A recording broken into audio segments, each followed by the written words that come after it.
Assalamualaikum warahmatullahi wabarakatuh. Saya Afifah Dian Permatasari ingin menjelaskan tentang OSI layer.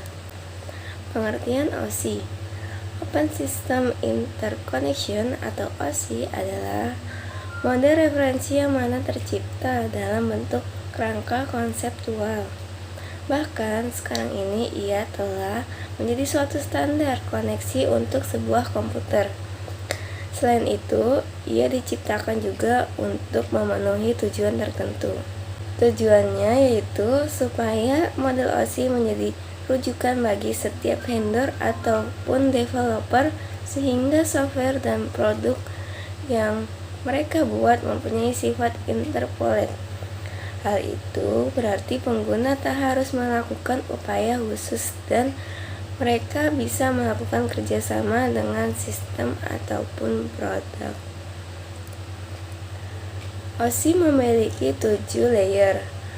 Tiap layer memiliki definisi fungsi yang berbeda.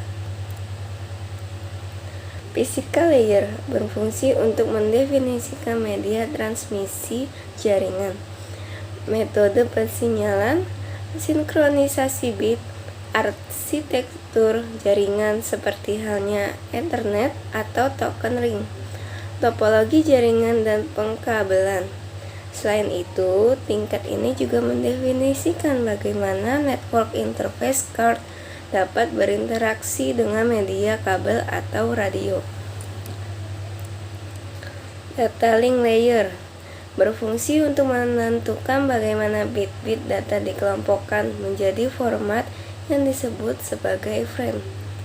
Selain itu, pada tingkat ini terjadi koreksi kesalahan flow control, pengalamatan perangkat keras, seperti halnya media access control address, dan menentukan bagaimana perangkat-perangkat jaringan seperti hub, bridge, repeater, dan switch layer kedua beroperasi. Spesifikasi eDouble 802 membagi tingkatan ini menjadi 2 tingkatan yang lebih kecil, yaitu lapisan logika link control LLC dan lapisan media access control MAC. Network layer berfungsi untuk mendefinisikan alamat-alamat IP, membuat header untuk paket-paket, dan kemudian melakukan routing melalui internet networking dengan menggunakan router dan switch layer ketiga. Transport layer berfungsi untuk memecah data ke dalam paket-paket data serta memberikan nomor urut ke paket-paket tersebut sehingga dapat disusun kembali pada sisi tujuan setelah diterima. Selain itu, pada tingkat ini juga membuat sebuah tanda bahwa paket diterima dengan sukses dan transmisi ulang terhadap paket-paket yang hilang di tengah jalan. Session layer berfungsi untuk mendefinisikan bagaimana koneksi dapat dibuat, dipelihara, atau dihancurkan. Selain itu, di tingkat ini juga dilakukan resolusi nama. Presentation layer berfungsi untuk menerjemahkan data yang hendak ditransmisikan oleh aplikasi ke dalam format yang dapat ditransmisikan melalui jaringan. Protokol yang berada dalam tingkat ini adalah perangkat lunak redirector seperti layanan workstation dan juga network shell atau remote desktop protocol. Application layer berfungsi sebagai antarmuka dengan aplikasi dengan fungsionalitas jaringan, mengatur bagaimana aplikasi dapat mengakses jaringan, dan kemudian membuat pesan-pesan kesalahan.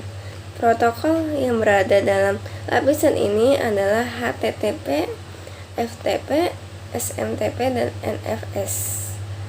Cara kerja OSI layer. Cara kerja OSI layer bisa dibilang sangatlah panjang dan rumit. Seperti contoh ketika hendak mengirim sebuah email ke komputer lain. Berikut tahapannya. Yang pertama, ada application layer, mengirim data ke komputer lain. Yang kedua, presentation layer, melakukan konversi email menjadi format jaringan.